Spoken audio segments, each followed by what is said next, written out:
నా మీద వేట ఎందుకు ఇస్తున్నావు? నేను కిందనే ఉంది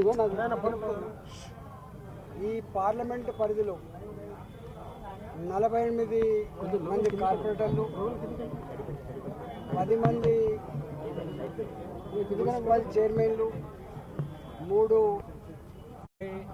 ప్రజలకు ఆ సమస్యల మీద పరిష్కారం దొరుకుతుందని చెప్పి నేను ఇక్కడ రావడం జరిగింది. కానీ కౌన్సిల్ తీరు చూసిన తర్వాత కాంగ్రెస్ పార్టీకి ప్రజల సమస్యలు, వర్షాకాలంలో వచ్చేటువంటి సమస్యలు పరిష్కరించాలనే కోణం కంటే కూడా రాజకీయ కోణం ఎక్కువ కనబడతా ఉంది. నేను ఈ ప్రభుత్వాన్ని డిమాండ్ చేస్తా ఉన్నా. గత 6 నెలలుగా 7 నెలలుగా మేము తీక్షణంగా చూస్తూ ఉన్నాం.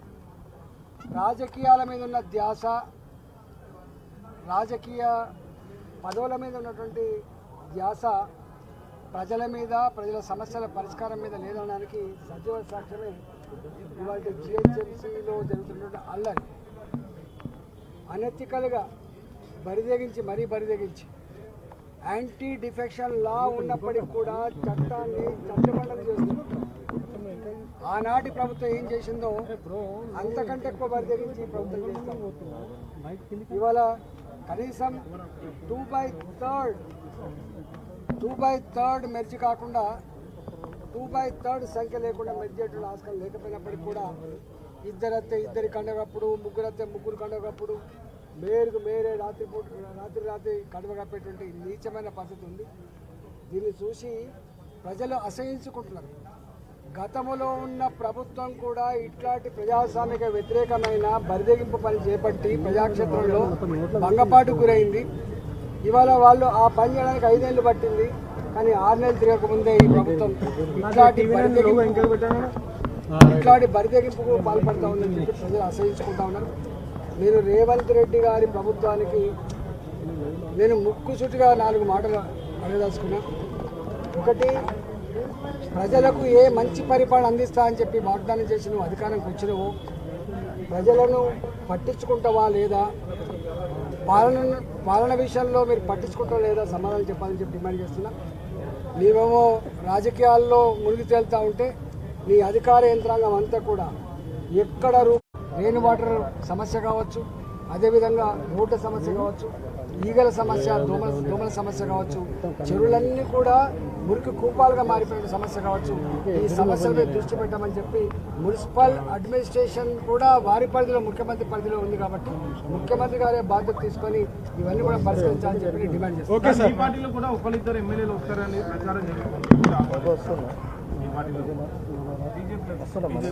ఇప్పటి వరకు అట్లాంటి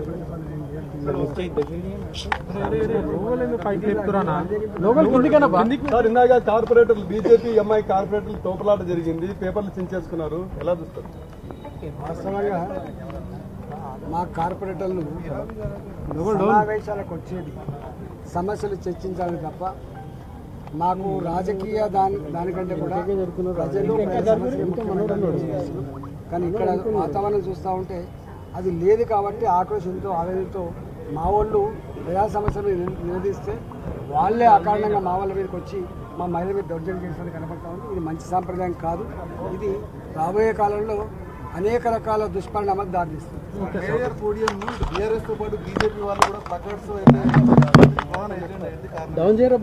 మా ఎజెండా మురికి నీళ్ళ కాలువల ఎజెండా, మా ఎజెండా తాగునీళ్ళ ఎజెండా, మా ఎజెండా చెరువులో మురికి కూపాలుగా మారిపోయి ఈగలతో, దోమలతో మురికి దుర్గంధపూరితమైన ఎజెండా. మా ఎజెండా రోడ్లు లేక ఇబ్బంది పడుతున్న ఎజెండా, గతుకుల రోడ్లను బాగు చేస్తున్నారని చెప్పి బాధపడే ఎజెండా. ఇవాళ అనేక రకాల సమస్యలు తీసుకొచ్చినప్పటికీ ఎక్కడ ఇవాళ శాంక్షన్ లేకుండా సంవత్సరాల తరబడిగా ఇవాళ నడుస్తున్న సమస్య మా ఎజెండా తప్ప మాకు ఇంకో ఎజెండా లేదు. Okay sir. ऑर्डर का समस्या, मच्छर एंड मक्खी का समस्या, जो तालाब है वो पोल्यूट होके जो ग्राउंड वाटर पीने का काम नहीं आता है, ऐसी समस्या हमारा गौरव कॉर्पोरेटर्स जो प्रस्ताव कर रहा है यहाँ पे परिष्कार नहीं मिल रहा है। आज म्यूनिसिपल एडमिनिस्ट्रेशन मिनिस्टर स्वयं रेवंत रेड्डी है, सीएम है। सीएम साहब को वो पॉलिटिक्स करने में टाइम नहीं मिल रहा। और जीएचएमसी में मच्छर का काम क्या है, मक्की का काम क्या है, ड्रेनेज समस्या क्या है, पीने का पानी का समस्या क्या है, वो देखने का उनको काम नहीं मिल रहा। ప్రజలకు ఆ సమస్యల మీద పరిష్కారం దొరుకుతుందని చెప్పి నేను ఇక్కడ రావడం జరిగింది. కానీ కౌన్సిల్ తీరు చూసిన తర్వాత కాంగ్రెస్ పార్టీకి ప్రజల సమస్యలు, వర్షాకాలంలో వచ్చేటువంటి సమస్యలు పరిష్కరించాలనే కోణం కంటే కూడా రాజకీయ కోణం ఎక్కువ కనబడతా ఉంది. నేను ఈ ప్రభుత్వాన్ని డిమాండ్ చేస్తా ఉన్నా. గత 6 నెలలుగా 7 నెలలుగా మేము తీక్షణంగా చూస్తూ ఉన్నాం. రాజకీయాల మీద ఉన్న ధ్యాస, రాజకీయ పదవుల మీద ఉన్నటువంటి ధ్యాస ప్రజల మీద, ప్రజల సమస్యల పరిష్కారం మీద లేదనడానికి సజీవ సాక్ష్యమే ఇవాళ జిహెచ్ఎంసీలో జరుగుతున్నటువంటి అల్లరి.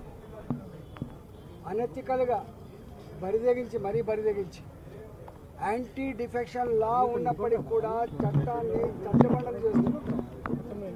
ఆనాటి ప్రభుత్వం ఏం చేసిందో అంతకంటే ఎక్కువ బరిదెగించి ప్రభుత్వం చేస్తాం.